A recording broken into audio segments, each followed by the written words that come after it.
African janitor was dancing at work, not knowing the Arab executive was watching her. Then, she thought no one was watching.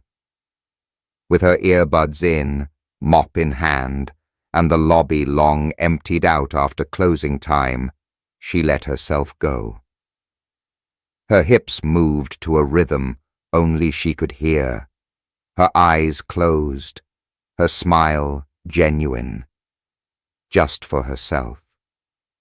What she didn't know was that he was standing behind the glass, the Arab billionaire who owned the building, the man everyone feared and respected, the man who hadn't smiled in years, until now. What he does next will challenge everything you think you know about power, class, and love. This story is about a man who was used to owning everything, except joy, until he saw it in the most unexpected place. A woman dancing with a mop in a dusty lobby. Before we begin, make sure to subscribe to the channel, like this video, and turn on notifications. That way, you'll never miss one of our powerful stories of resilience, courage, and unexpected human connection. Fatima had worked the night shift in the downtown Dubai high-rise for nearly a year. She never saw the executives who ran the companies upstairs, let alone the elusive owner of the building himself.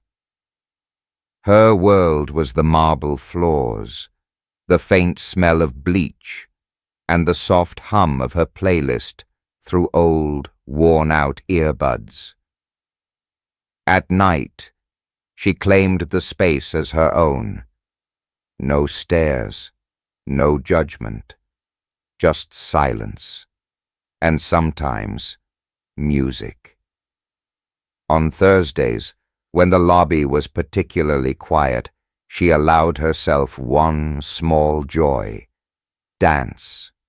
She would glide between the columns with her mop as her partner, spinning and laughing to herself, her bare feet sliding lightly on the freshly cleaned tiles.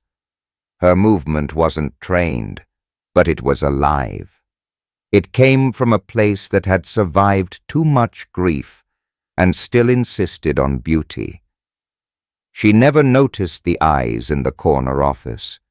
She didn't know the lights weren't fully off on the 21st floor, or that the owner had returned early from his business trip in Europe and decided to spend the evening reviewing plans alone in his office.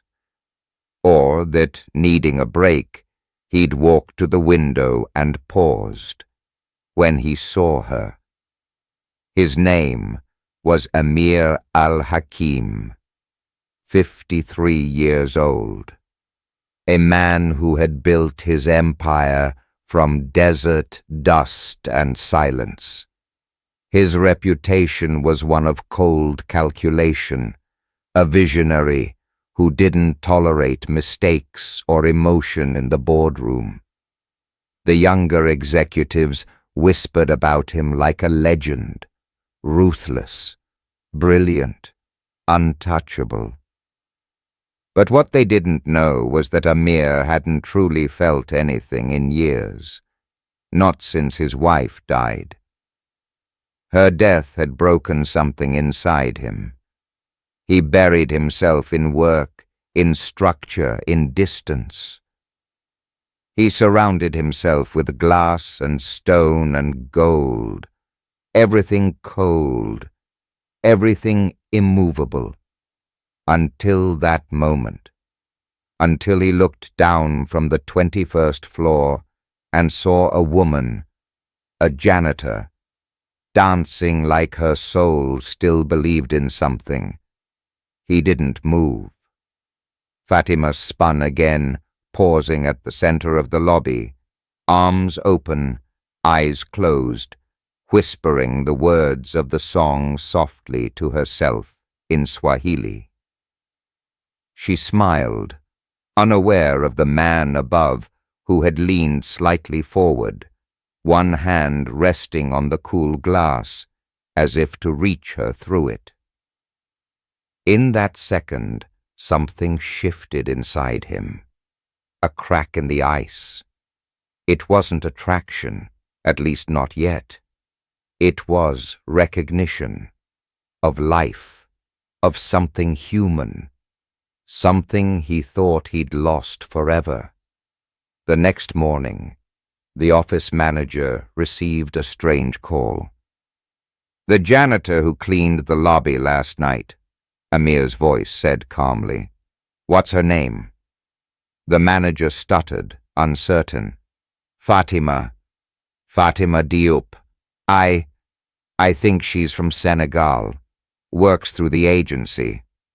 I want her transferred to internal staff. Effective immediately. Double her pay. And ensure she's assigned to this building only."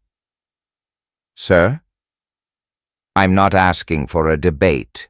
Make it happen." Fatima arrived the following night, unaware of any change. She clocked in as usual, her ID badge still reading temporary. But at the desk, a sealed envelope waited. Inside was a formal letter from the building's ownership, welcoming her as a permanent employee with new pay terms, new hours, and full benefits. Her eyes welled up. That night, she danced again, this time slower, more curious. The air felt different, like something unseen had shifted.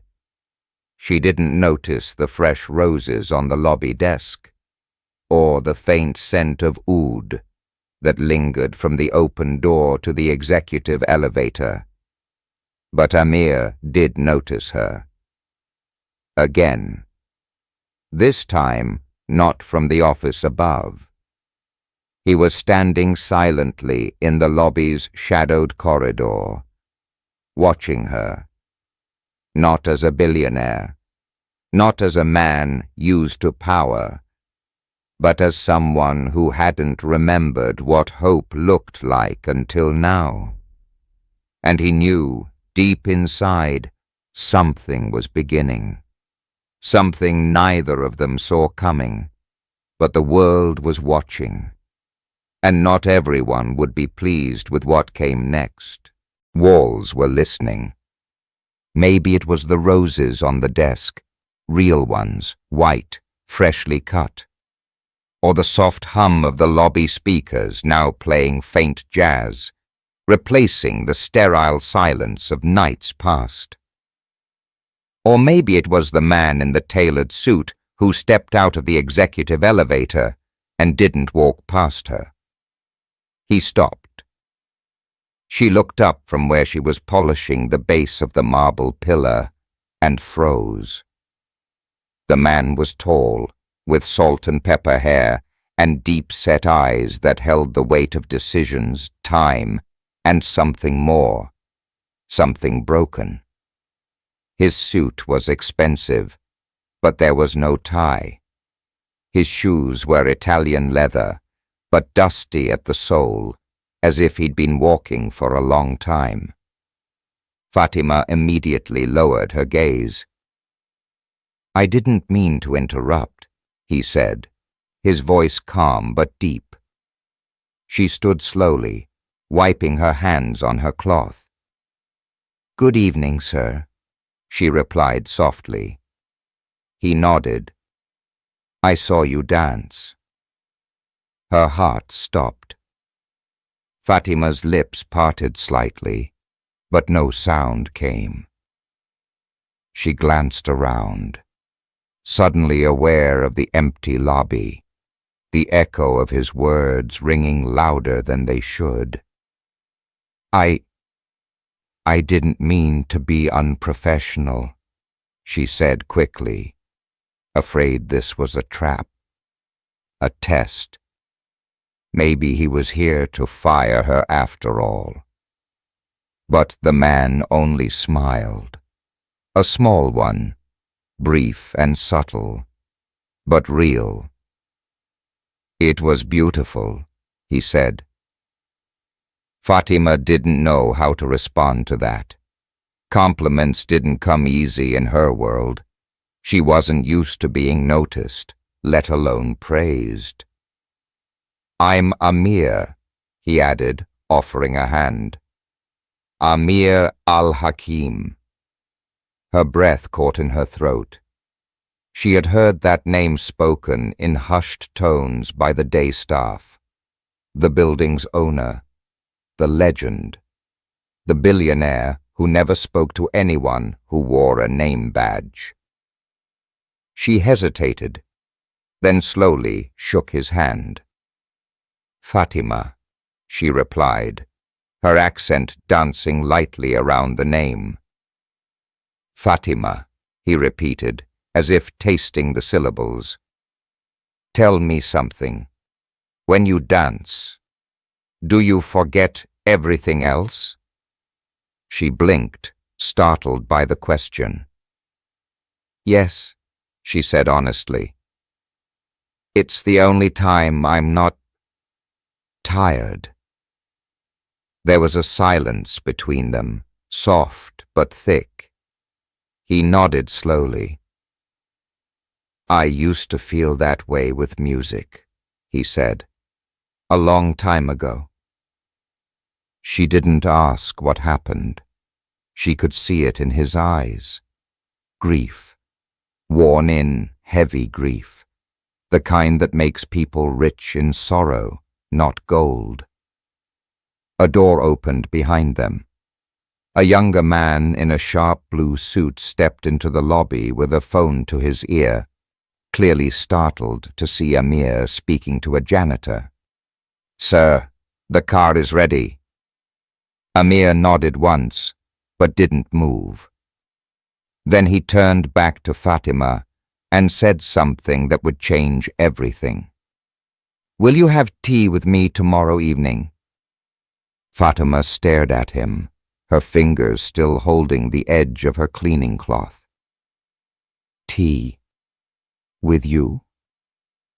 I want to hear about the music you listen to, and why you still smile when the world seems so unkind."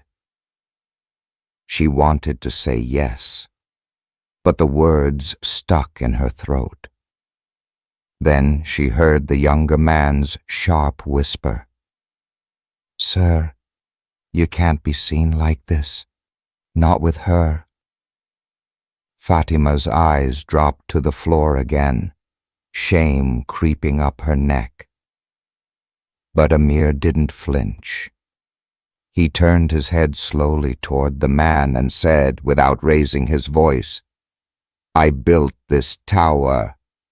I speak to whomever I wish." And just like that, he walked away, leaving the young man frozen and Fatima trembling. She didn't know what to feel. Fear, gratitude, confusion. She barely slept that day. Her thoughts ran wild, racing through everything from childhood memories of Dakar to the quiet fear that her life might be shifting into something she couldn't control. That night, she arrived early. The lobby gleamed. Her uniform was clean, ironed, and tucked in carefully. No dancing this time. Just nerves. The elevator opened again. He stepped out with 2 paper cups in hand. "I wasn't sure what kind of tea you liked," Amir said, offering one to her. "So I brought both kinds." She looked at the cup, then at him, and took the first sip of a conversation that would change everything. But neither of them knew. Someone else was watching. And that person had no intention of letting this story have a happy ending. Fatima had never been in the executive lounge before. The air smelled different, like imported leather and quiet money. Every surface gleamed, every light was dimmed just right, and there was a strange silence in the room, as if the walls had never heard laughter. Amir held the door open for her, his posture easy, but his eyes alert. "It's just tea," he said gently, sensing her hesitation. She stepped in slowly, her worn shoes quiet against the velvet rug. Her uniform looked out of place here, surrounded by glass sculptures and soft jazz playing from hidden speakers. Yet Amir didn't treat her like she didn't belong. He gestured toward a small table near the window that overlooked the city skyline. The tea was hot, Moroccan mint. She hadn't tasted anything like it since her mother's kitchen back in Senegal. They talked. At first, the conversation was light. Where she was from, the kind of music she liked, what dance meant to her. Amir listened more than he spoke. He leaned in as she talked, not interrupting, not correcting, just listening. "I used to dance when I was little," she said, her fingers wrapped around the cup. "Even during hard times, especially during hard times." He smiled. "You dance like someone who still believes." Fatima looked at him. "And you talk like someone who forgot how." That made him pause. Not out of offense, but reflection. He leaned back in his chair, his eyes drifting toward the window. "I think I did forget. After my wife passed. After the world stopped making sense." Fatima didn't fill the silence that followed. Some silences deserved to exist. When they returned to the lobby an hour later, something had shifted, not just between them, but around them.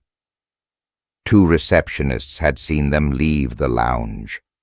One security guard watched too closely. Whispers were planted, like seeds in the marble floors. The next evening, she returned to work as usual. But everything felt different, colder. People who once nodded now avoided eye contact. The cleaning supervisor handed her a new schedule. Shorter hours, fewer days. No explanation. Then came the message. A plain envelope in her locker.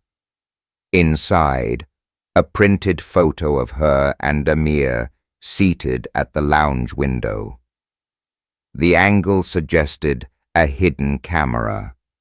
Written across the image in bold black marker, "Know your place." Her stomach sank. She looked around the locker room, empty, but her skin crawled. Later that night, as she was disinfecting the glass doors, she heard footsteps. She turned. Amir was walking toward her, holding a thick envelope. "Your contract," he said. "You're being transferred out of janitorial services. I've created a new position, cultural liaison. You'll help curate the monthly gallery exhibitions downstairs." Fatima stared at him, stunned. "Sir, I don't have a degree. I didn't even finish secondary school." He shrugged. "Neither did my grandfather. He taught me how to build an empire with less than a book." Her hands trembled as she took the envelope. She wanted to thank him, to cry, to say no, to ask why. But what came out was, "They're watching us." Amir's jaw tensed. "I know," he said, "and they'll watch closer now." She swallowed. "You could lose something. Respect. Investors." "I've already lost the one person I loved without fear," he said softly. "Maybe I'm ready to risk everything to feel something again." And then, suddenly, the elevator opened, and out walked Mariam, tall, beautiful, corporate, the company's lead strategist, and the woman everyone believed would eventually become Amir's second wife. She looked at Fatima, then at Amir. Her smile was slow, icy, and perfect. "Interesting choice of company, Amir," Mariam said. "But I suppose everyone deserves a charity case now and then." Fatima flinched. Amir didn't blink. "This is Fatima Diop. And if you or anyone else speaks to her that way again, you'll find your position at this company reconsidered." Mariam's expression didn't change, but her eyes did. Cold fury. She walked past them, heels clicking like a threat. Fatima stood frozen. "You shouldn't have done that," she whispered. "You've made her your enemy." Amir looked down at her. "Then let her come. I've made stronger men my enemies before." But neither of them knew that Mariam had already made a call, and the next move wouldn't be professional. It would be personal. The week that followed was a storm hiding behind glass smiles and perfectly aligned ties. No one dared confront Amir directly, but the silence in the building thickened. Executives began arriving earlier and leaving later. Meeting rooms buzzed with closed-door conversations. And at the center of it all, Fatima felt the weight of invisible eyes on her every step.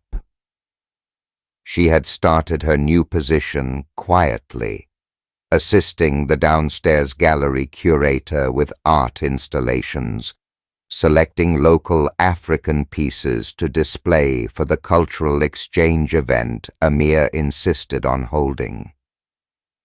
It should have been the happiest moment of her life. But joy was a dangerous thing in places built on hierarchy.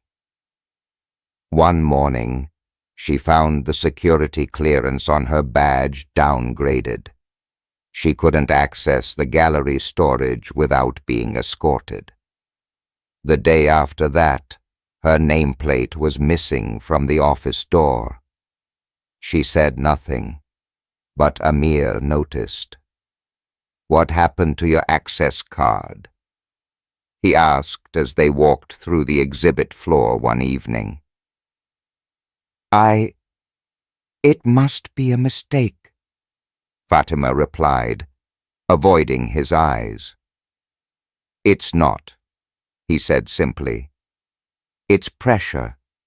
Mariam." She paused. "She wants to destroy me." Amir stopped walking. "No. She wants to remind me who I'm allowed to care about." He looked at her, truly looked at her. "And she's right about one thing. In this world, people like us aren't supposed to meet halfway." Fatima's voice trembled. Then why did you offer me that tea? He stepped closer, his expression softening. Because halfway is where I found you.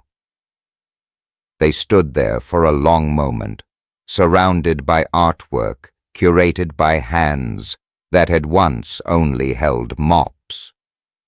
But above them, a plan was unfolding, designed not to embarrass Fatima, but to crush her spirit. 2 days later, the first article was published. A tabloid-style blog, nothing official, but enough to sting.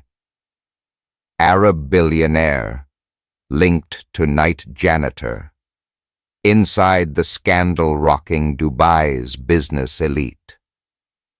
It showed photos, some from the security footage, one from the elevator, grainy but intimate, another from the lounge window, where Amir's hand had gently touched hers while she laughed.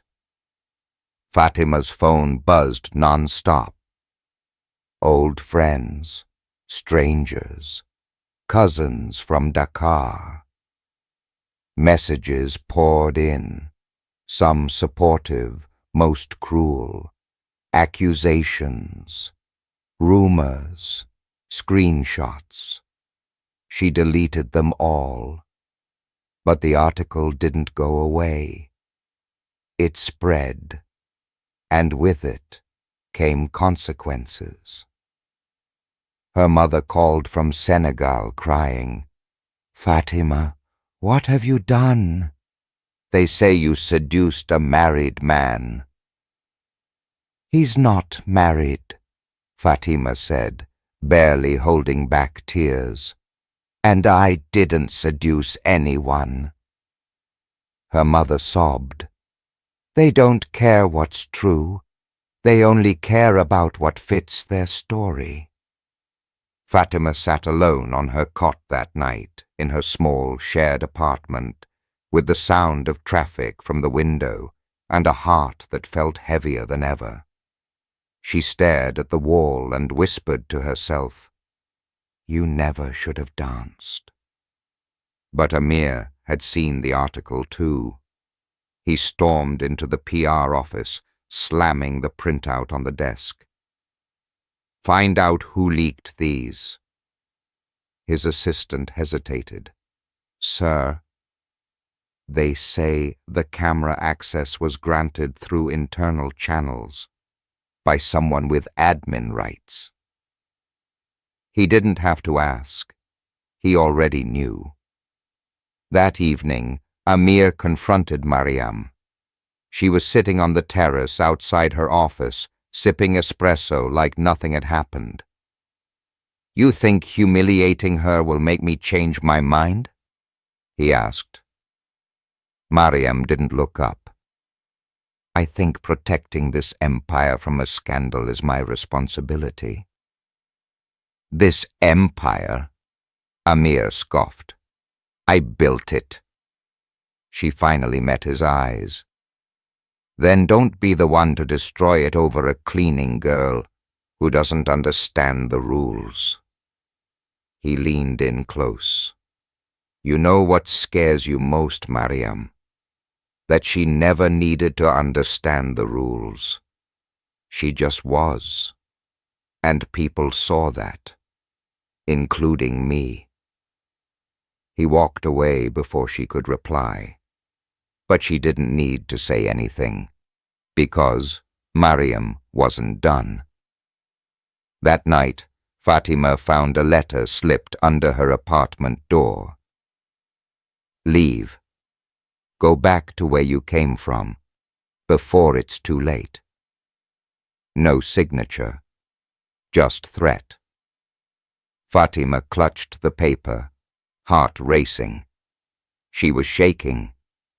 She wasn't rich. She wasn't powerful. And now, she wasn't safe.